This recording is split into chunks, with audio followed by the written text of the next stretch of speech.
Hello दोस्तों, CBSE board का या स्टेट बोर्ड का 11th क्लास का चैप्टर आज हम कर रहे हैं केमिकल बॉन्डिंग। तो इसमें सबसे पहले तो यही सवाल आता है कि केमिकल बॉन्ड क्या है और वो कैसे बनता है। तो ये बातें हम पहले पढ़ चुके हैं कि केमिकल बॉन्ड क्या है। देखिए, जॉन डाल्टन ने आपको कुछ बताया, ठीक है, महर्षि कनद ने बताया, बहुत सारे डेमोक्रिटस, लूसिपस, अलग अलग फिलोसफर्स हुए या साइंटिस्ट हुए, उन्होंने आपको बताया एटम्स के बारे में कि एटम्स होते हैं, मैटर का स्मॉलेस्ट पार्टिकल है। ये बातें आपने पढ़ ली। अब सवाल ये उठता है कि क्या ये एटम्स अकेले ही रहते हैं या कंबाइन भी करते हैं। तो फिर ये पाया गया कि एटम्स तो आपस में कंबाइन करते हैं। तो फिर सवाल उठेगा कि ये एटम्स कंबाइन करते ही क्यों हैं, इनको क्या ज़रूरत पड़ेगी कंबाइन करने की। तो सवाल ये उठा कि एटम्स जो हैं, वाई डू दे कंबाइन, ये कंबाइन करते ही क्यों हैं। तो एटम्स क्यों कंबाइन करते हैं, इसका कारण है स्टेबिलिटी। स्टेबिलिटी अचीव करने के लिए वो कंबाइन करते हैं आपस में। तो अगर कोई आपसे ये पूछे कि एटम्स, इस पर भी आते हैं, लेकिन उससे पहले ये जान लेते हैं कि एटम्स जो कंबाइन करेंगे उससे क्या बनेंगे, मॉलिक्यूल। इसका मतलब ये हुआ कि मॉलिक्यूल जो है वो ज़्यादा स्टेबल होता है, किससे, एटम से। तो होता ये है कि एटम्स जो है ना वो एनर्जी को रीडिस्ट्रीब्यूट करते हैं और क्या बना लेते हैं, मॉलिक्यूल्स। और मॉलिक्यूल्स ज़्यादा स्टेबल होते हैं किससे, एटम से। अब अगर कोई आपसे ये पूछ ले कि चलिए ठीक, आपकी बात मान ली है, अब ये बताइए केमिकल बॉन्ड है क्या। तो ये मैं ज़्यादा नहीं लिख रहा हूँ क्योंकि 2-3 वीडियो इसके पहले ही मैंने डाले हैं। तो थोड़ा सा फास्ट करके और फिर एक एक टॉपिक को हम डिटेल से करेंगे विद MCQ। तो केमिकल बॉन्ड क्या है, देखिए केमिकल बॉन्ड क्या है, एटम्स आपस में कंबाइन करते हैं। तो वो फोर्स ऑफ अट्रैक्शन जो इन एटम्स को आपस में बांधे हुए रखता है वो क्या है, वो है केमिकल बॉन्ड। जैसे आपसे कोई बोल देता है भाई वाटर का फॉर्मूला बताइए, तो आप क्या बताते हैं कि वाटर का फॉर्मूला है H2O। H2O का मतलब ये है कि एक ऑक्सीजन है और इसने 2 हाइड्रोजन को अपने साथ बांध रखा है, एंड वाइस वर्सा। तो ये जो 3 एटम्स हैं, एक ऑक्सीजन है और 2 हाइड्रोजन हैं, ये जिस फोर्स ऑफ अट्रैक्शन से आपस में बंधे हुए हैं, ज्वाइन हैं, उसी को हम क्या बोलते हैं, केमिकल बॉन्ड बोलते हैं। तो the force which holds the atoms together in A molecule is called chemical bond. अब ये सवाल आएगा कि ये एटम्स आपस में कंबाइन करते ही क्यों हैं। मीन्स ये जो केमिकल बॉन्ड है, जो आप बोल रहे हो कि केमिकल बॉन्ड बनता है, इसकी ज़रूरत क्या है, क्यों बॉन्ड बनता है, क्या ज़रूरत है बॉन्ड बनाने की। तो देखिए, इसके लिए आप 2 बातें बताएंगे। एक तो ये बॉन्ड बनता है ताकि मिनिमम एनर्जी एक्वायर की जा सके, टू एक्वायर मिनिमम एनर्जी। अब आप सोचेंगे मिनिमम एनर्जी का क्या मतलब है। जितनी एनर्जी कम होगी ना उतनी ही उसकी स्टेबिलिटी ज़्यादा होती है, ठीक है। एनर्जी ज़्यादा होगी तो स्टेबिलिटी कम होगी। अगर आपकी जेब में 1 करोड़ रुपए हैं तो आपकी स्टेबिलिटी कम होगी। आप एक जगह पर बैठेंगे नहीं, आराम से खरीदेंगे, कुछ मन में आएगा, कुछ भी करेंगे। लेकिन अगर आपकी जेब में 5 रुपए होंगे तो आप आराम से बैठोगे। वही बात, वैसे ही बात कुछ यहाँ भी है कि एनर्जी जो है, आप हमेशा याद रखेंगे, ये स्टेबिलिटी की इन्वर्सली प्रोपोर्शनल है। एनर्जी किसी की ज़्यादा है तो स्टेबिलिटी कम होती है। इंपॉर्टेंट पॉइंट है, ऑलवेज रिमेंबर। एनर्जी कम है तो स्टेबिलिटी ज़्यादा होती है, एनर्जी ज़्यादा है तो स्टेबिलिटी कम होती है। तो मिनिमम एनर्जी एक्वायर करने के लिए एटम्स आपस में कंबाइन करते हैं और क्या बनाते हैं, केमिकल बॉन्ड बनाते हैं। दूसरी बात, और क्यों कंबाइन करते हैं आपस में, to attain noble gas configuration. हालांकि ये बात ठहरती वहीं जाकर है, to attain noble gas configuration. Noble gases का कॉन्फ़िगरेशन क्या है कि उनका जो आउटर मोस्ट शेल है वो भरा हुआ होता है। तो उनका जो ऑक्टेट है वो क्या होता है, दैट इज़ कंप्लीट, वो कंप्लीटली फिल्ड होता है। तो ऑक्टेट को कंप्लीट करने के लिए, एनर्जी मिनिमम करने के लिए, या ये कहो कि स्टेबिलिटी मैक्सिमम करने के लिए एटम्स आपस में कंबाइन करते हैं और क्या बनाते हैं, बॉन्ड बनाते हैं। जो रिएक्टिव एलिमेंट्स हैं वो बॉन्ड बनाएंगे, जो लेस रिएक्टिव हैं वो बॉन्ड नहीं बनाएंगे। यानी कि एलिमेंट्स दो स्टेट में आपको मिलेंगे, एक तो फ्री स्टेट में मिलेंगे जब वो बॉन्ड नहीं बना रहे हैं, अनरिएक्टिव हैं, और अगर वो रिएक्टिव हैं तो किस स्टेट में मिलेंगे, they will be found in combined state. अब हमसे ये पूछा जाएगा कि ये जो केमिकल बॉन्ड है, आपने बता दिया फोर्स ऑफ अट्रैक्शन है जो बांधे रखता है किसी मॉलिक्यूल में एटम्स को आपस में। अगर कोई हमसे पूछ ले कि ये जो केमिकल बॉन्ड है ये कितने टाइप का है, टाइप्स ऑफ केमिकल बॉन्ड, तो आप याद रखेंगे कि ये जो केमिकल बॉन्ड है ना, ये 2 टाइप्स का है। One is strong bond and the other is weak bond. एक स्ट्रॉन्ग बॉन्ड है और एक क्या है, वीक बॉन्ड है। स्ट्रॉन्ग बॉन्ड कौन सा है, इसमें जो एनर्जी होती है, देखिए बॉन्ड जब बनेगा यानी कि जब एटम्स आपस में एक दूसरे के नज़दीक आएंगे और अगर उससे एनर्जी बढ़ गई तो स्टेबिलिटी कम हो जाएगी। It means always remember dear friends कि केमिकल बॉन्ड जो बनते हैं ये तो एक्सोथर्मिक प्रोसेस है, यानी कि इसमें क्या होता है, एनर्जी बाहर निकलती है। तो इसमें जो एनर्जी यानी केमिकल बॉन्ड बनेगा तो एनर्जी रिलीज होती है, ये याद रखना आपको। एक्सोथर्मिक प्रोसेस है ये, और तभी बात बनेगी, रिलीज होगी तो कम बचेगी, एनर्जी कम है तो स्टेबिलिटी ज़्यादा है। तो स्ट्रॉन्ग बॉन्ड में क्या होता है, इसमें एनर्जी का जो लेन देन है वो ज़्यादा होता है, ठीक है, 20 से लेकर 20 से 400 किलो जूल तक, जबकि इसमें कम होता है। इसमें तो 8 से 40 या 42 किलो जूल पर मोल इतना होता है, और इसमें चला जाता है 400 तक। तो लेकिन मेन बात जो हम यहाँ पढ़ना चाहते हैं, जिसके ऊपर क्वेश्चंस आ सकते हैं, वो ये है कि स्ट्रॉन्ग बॉन्ड जो है ना ये फिर से 4 टाइप्स के हैं और वीक बॉन्ड्स जो हैं ये 2 टाइप्स के हैं। तो वीक बॉन्ड हैं 2 टाइप के, कौन कौन से, एक तो है हाइड्रोजन बॉन्ड। तो हाइड्रोजन बॉन्डिंग क्या है, एक वीक बॉन्डिंग है, और इसमें क्या होता है 8 किलो जूल के आसपास एनर्जी, यानी बहुत कम एनर्जी होती है इसमें, राउंड अबाउट, ठीक है, ये एग्जैक्ट फिगर्स नहीं होते, ये आपके अप्रोक्सीमेट ही होते हैं।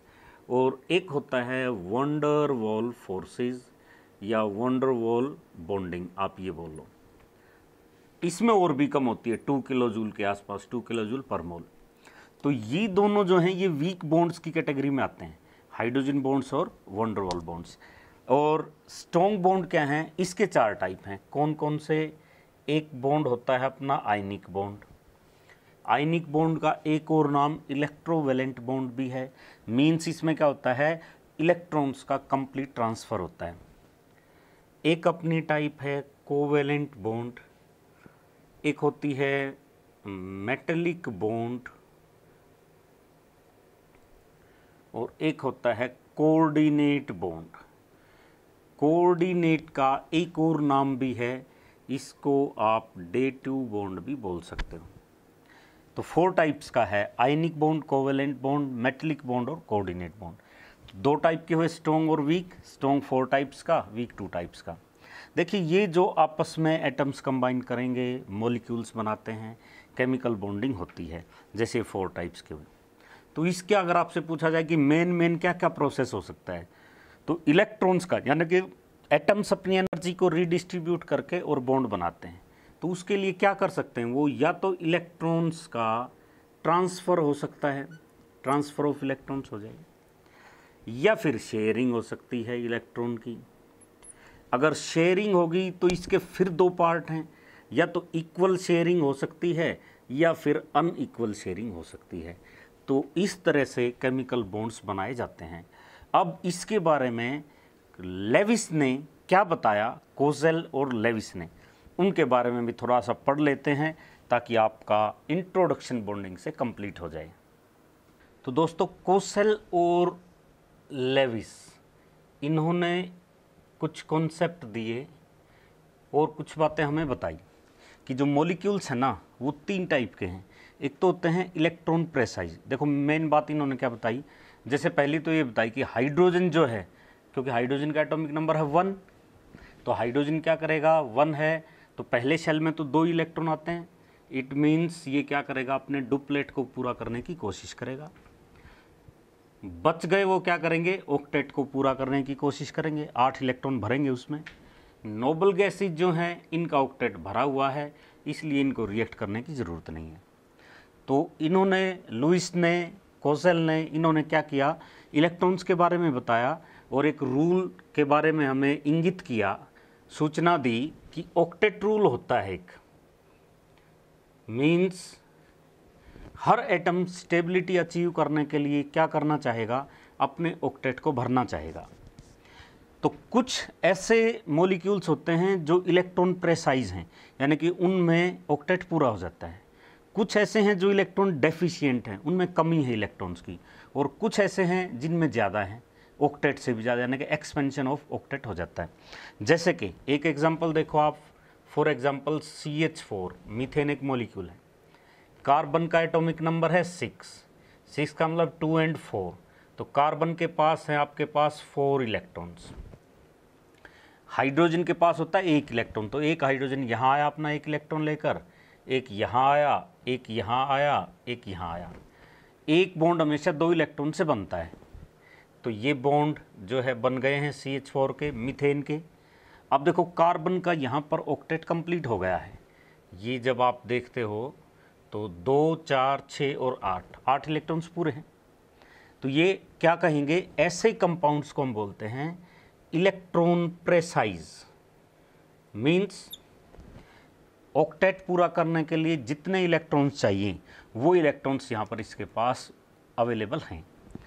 अब दूसरी टाइप के जो होते हैं ना, वो होते हैं इलेक्ट्रॉन डेफिशिएंट। डेफिशिएंट का मतलब ये है कि उनमें इलेक्ट्रॉन्स की कमी होती है, हालांकि वो एग्जिस्ट तो करते हैं।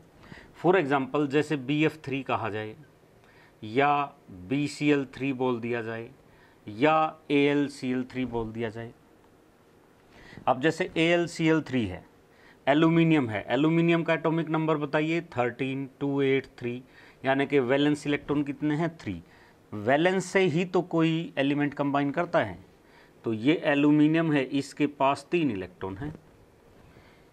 क्लोरीन है, क्लोरीन के पास 7 होते हैं, क्योंकि हेलोजन है ना, फिर कल बाहर आएगा auto. Fluorine, chlorine, bromine, iodine, astatine तो खैर रेडियो एक्टिव, उसको छोड़ देते हैं। तो क्लोरीन के पास है 7, 2, 4, 6 और 7। एक क्लोरीन यहाँ आया, 2, 4, 6 और 7। एक यहाँ आया, 2, 4, 6 और 7।